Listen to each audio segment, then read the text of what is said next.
Yes. Please note, Brigadier UGininda, when you were jailed, you were trying to decipher the number that appears on Exhibit J1. Yes, my lord. Are you able to read the number now? Correct, my lord. It's 27. I'll read it as it's contained here. It's 27 72 938 2498. And Okay. Must I repeat it? 27 72 938 2498. Inamba lo lena 8. u2772938248. are you able to recognize that number? Yes, my lord. That is the number that belongs to Miss Kelly Khumalo, the one that was reported as being taken by the perpetrators during this incident. Yebo ngiyazi le number inamba kaKelly Khumalo le ayibikiwe njenge number eyayithathwe yilabo ababehlasela. You mentioned earlier on in your evidence that this very same number picked up Muleleki Tower. Are you able to find that information on Exhibit J1? That is correct, my lord. It did pick it up indeed. The time is 21:52, and the date is 26 October 2014, and the tower is 3G Muleleki.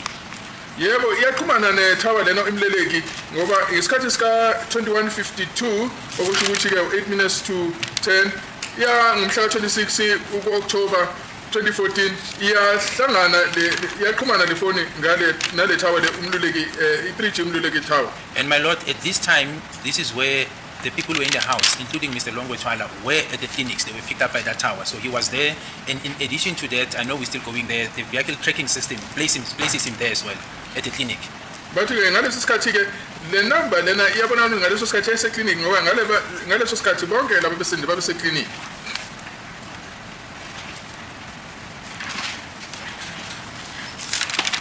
Thank you, Brigadier. You said the cell phone information on the robbed phone was one of the factors that informed you that there were intruders. Were there any other factors that informed your view that there were intruders?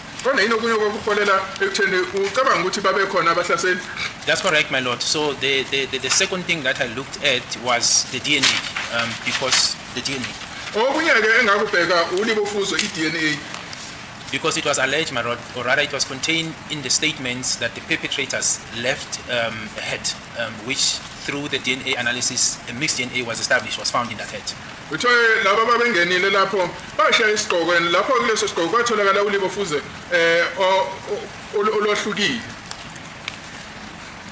Now, my lord, I checked that DNA that was found in comparison with the DNA of everyone who was inside the house.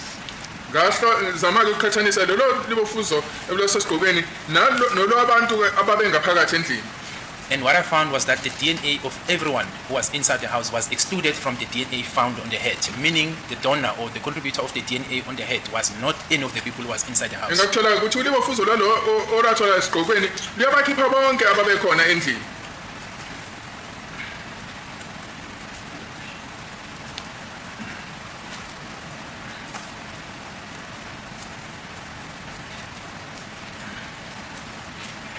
Yes. Now that, my lord, was also an indication that someone, because if the DNA is found at the scene and you can exclude everyone who was in the house, there was a donor and we did not know who it was. So that was a second point, which I regard as objective, because it's not a man-made story, it's objective, it's science, my lord.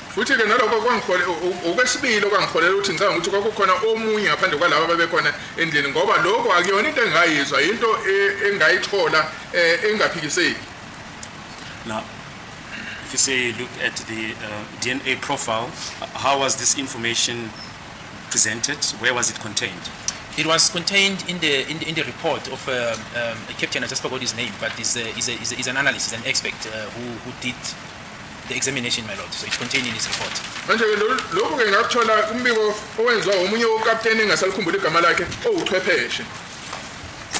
I just want to show you a document which serves as Exhibit X in brackets 11. Correct. Are you able to recognize this document?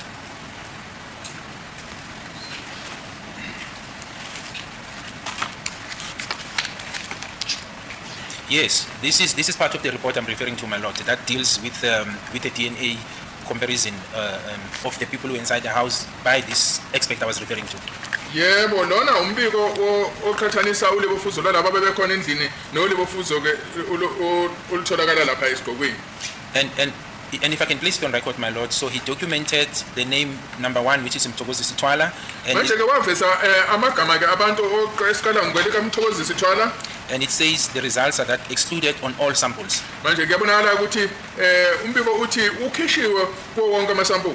Kelly Khumalo excluded on all samples. Madala Tumelo excluded on all samples. Twala excluded on all samples. And then Zandile Khumalo included on the smear of Ken, but not on the smear of Ken.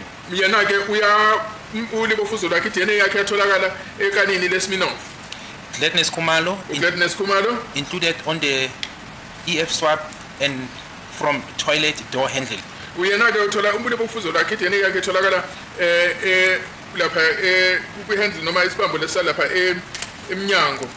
Yes, that is the essence of it, my lord. So in essence, in the mixed DNA of the head, none of them were right, my lord.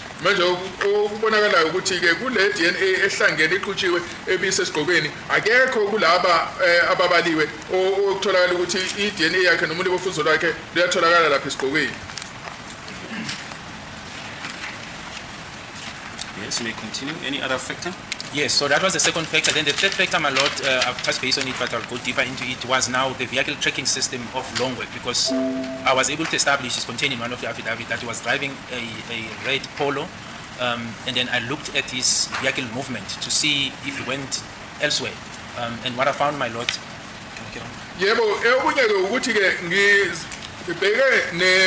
nokuthi imoto kaLongwe Twala yalandelelwa i-tracking system ukuthi yakuthiwa hamba ngefolo ebovu kuthiwa ayiyona yahamba yaqonda kwenye indawo.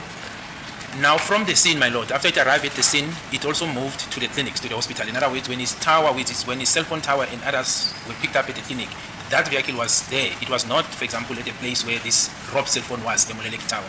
Manje ke kuyabonakala ukuthi ngesikhathi ke beye eclinic laba abanye ngaleso sikhathi imoto yakhe yabonakala ukuthi ngaleso sikhathi itholakala nayo ise clinic okusho ukuthi ayizange ihambe nale cell phone le eyantshontshwa. Can I carry on? Yes, I just want to show you the automated vehicle equation or the tracker report on a vehicle which currently serves before this court as Exhibit P.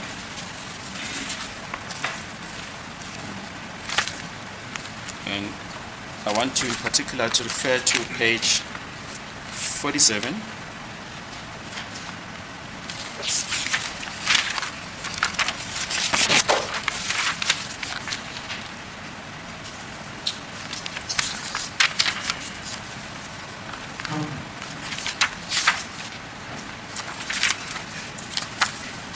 At 210409.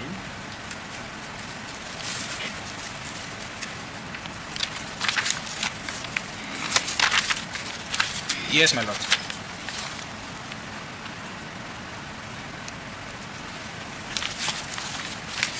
So at 210409, my lord, the vehicle is picked up at Semsikati Avenue, Vosloorus, Gauteng South, South Africa.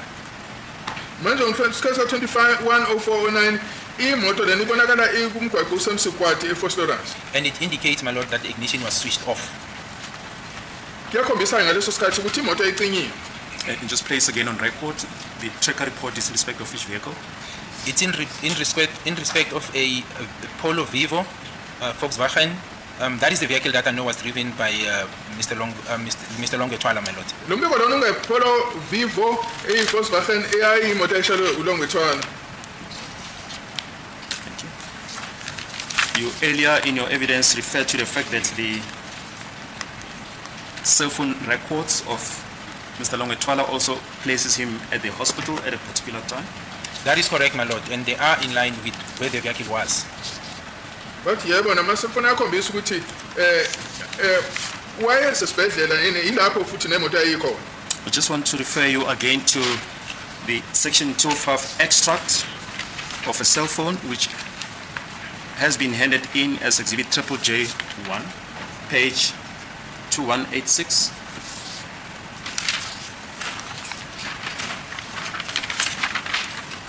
Correct, my lord. Yes, I have it. At 2105. Can you just place the particulars of that cell phone number on record? Yes, my lord. It's 060. I mean, it's 27 60 080 4043. Yeah, well, the number is 2760 080 4043. And then the tower that is being picked up, my lord, is Clinic Fosloras. Manje ke itawa ke eqhunyana nayo iclinic eFoxoras. And do you remember who was the user of this phone? It was Longwe Twala, my lord. Wayesebenzisa le phone kwakuLongwe Twala.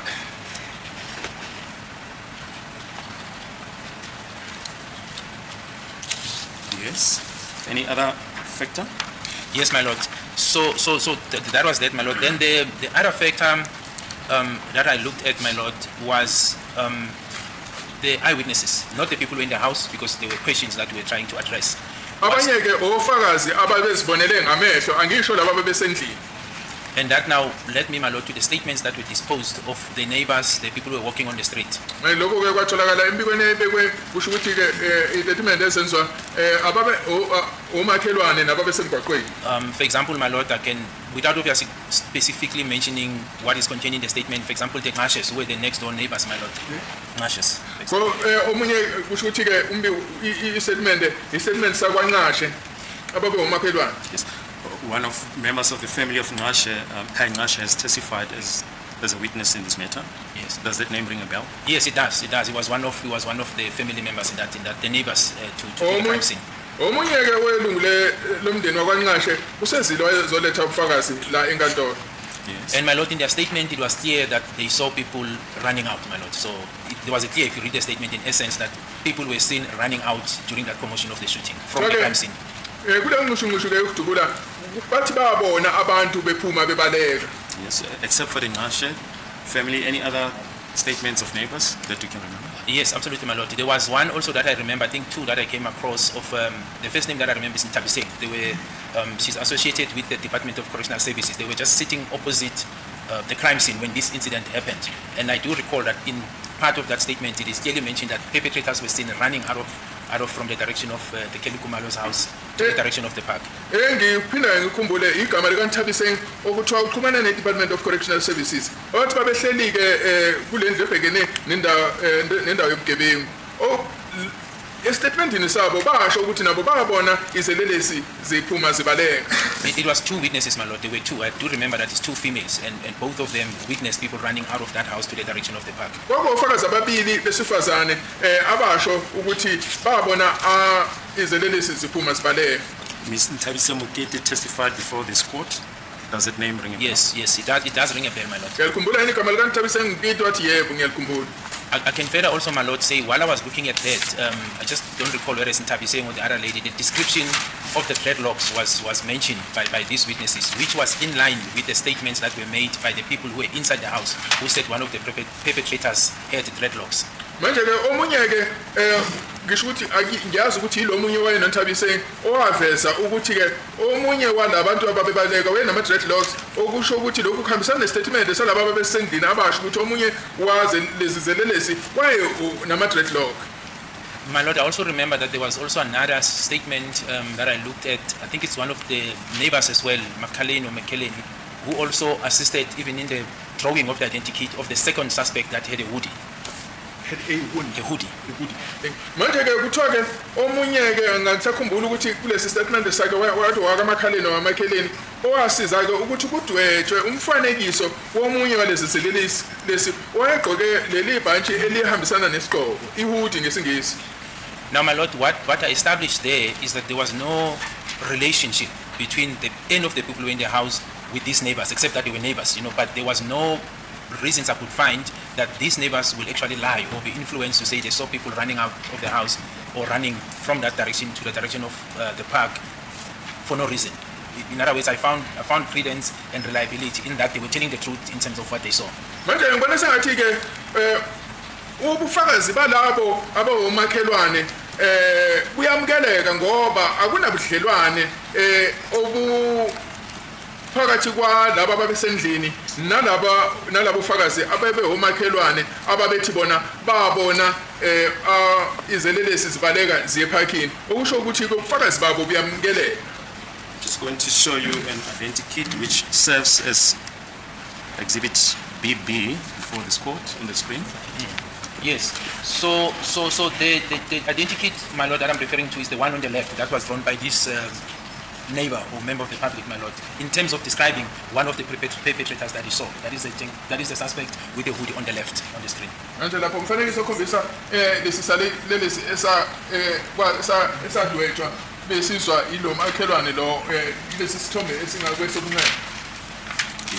Yes, that's the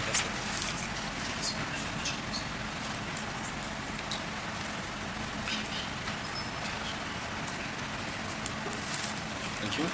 Is any other factors? Yes, my lord. So I then also looked at the first responding officers who attended to the scene. And when I looked at their statements, I also noted that the report they received is that there was a shooting and the perpetrators ran on the direction of the park. Although there was a misunderstanding going to the clinic and back and so forth, my lord, but what was apparently clear that the first reporting that was given to them was the indication that there was a shooting and the perpetrators ran to the direction of the park. Futhi ke owaqala ngibuke nombiko wamaphoyisa labo bebekuqala ukuthi baye ukuyobona ukuthi kwenzekani endaweni yesigameko owasho ukuthi ke bathi abakuthola ukuthi kwakukhona ukudubula okwenzeka futhi ke nesizilelesi zabaleka ziya ephakini. Do you remember who these officers are? My lord, I remember the names Twala and I think Matebula. I remember those two. Engibakhumbulayo ababili uMthethwa noMathebula. They've also testified before this court, is it? That is correct, my lord. Yebo sefilethe ubufakazi enkantolo na. Yes, you may continue. Now, my lord, taking all these facts, that I've mentioned, I could not, I think it would have been a miscarriage of justice to still believe with these facts that no one came into the house. There is no way. So I was convinced that people came into the house, and now the biggest task that was lying ahead was to find these perpetrators, my lord. Manje ke uma sengibuka konke ke lokhu ngagcina ngifike esinqumeni sokuthi babe khona abantu ababehlasela zazikhona izelelesi ezasingene kulowo muzi ngoba ubufakazi buyakhombisa ukuthi khona abantu ababaleka bephuma endlini. We'll return to this aspect in a while. If we can just briefly go back to the stage after Brigadier Perumal came on board to oversee the investigation. Were there any meetings convened with interested parties in the matter? Yes, indeed. Indeed, my lord. So, my lord, if I can just go back, I forgot something that I want to conclude on this part of things that I took into account when I was establishing. I also looked at the statements, obvious of the people who were in the house, my lord, to see as to whether the description that is given is in line with what the members of the public, if I can put it in that context, if it's in line, if what they describe inside, insofar as the perpetrators are concerned, is it in line with what you are seeing outside, And I found that it was in line. There may have been small differences, but in essence, two intruders were described, one with dreadlocks, one with a hoodie, tall, slender. So there were similarities, my lord. That's the aspect that I also considered. Manje ke ngaphinde ngahlola futhi nokuthi ke istatement zabantu ababesendlini nalencazelo esayithola kubantu abangaphandle ukuthi yahambisana na ngase ngithola ukuthi yebo lezi ncazelo ziyavumelana noma ngabe khona ukwehluka okuncane kodwa ukuhambelana ziyahambelana ngoba kukhona ke incazelo ukuthi kwakukhona wayena dreadlocks khona futhi nowayemude ezacile kuyabonakala ukuthi incazelo lezo ziyahambisana. If you can perhaps once again, if you can refer to exhibit BB, yes, the identikit. Yes. So, and when I say the description, my lord, I'm referring now this identikit, my lord, because people who were in the house, some of them contributed insofar as the drawing of the identikit of the men with the dreadlocks, and added part of the things on the identikit of the men with the hoodie, my lord. So there was that contribution when warrant officer Steenkamp threw the identikits. Waransen kan zodweba lama identities la lemfanekiso lena ekhona la phambili wenkantolo kusho ukuthi ke nala abekhona la ngaphakathi endlini nabo baba nomthelela ekuzamini ukusiza ukuthi ke kuphume lemfanekiso le. Yes, we've already referred to the one with the hoodie. the other identikit? Yes, this came about as the result of the description given inside the house, my lord. And what is common is the dreadlocks, which was mentioned, as I said, by Tapsing, for example, that I recall in seeing that in a statement. Yebo ke lo ogqoke ihood lona sesikhulumile ngayo kodwa ke lo omunye ke oma dreadlocks lo mfanekiso lo wenziwe besizwa yilabantu ababesendlini ohambisana ke futhi nobufakazi oba sathola kuNthabisile. Yes, thank you. If we can then come to the meeting with stakeholders. Yes. So after that, my lord, we were then engaged. The Office of the National Commission was then engaged by AfriForum. I do remember Advocate Ferdinand came on record to say he's got a mandate to represent the family, and he placed a request to meet the investigation team at that time. Manje ke Office of the National Commission ke ushwa ke la thindana nabe AfriForum mayelana nokuphenywa kwaleli cala. No, AfriForum engaged us. AfriForum engaged the National National Commission. i-AfriForum yona yakhulumisana nabe national ne-office lika-National Commissioner. Yes.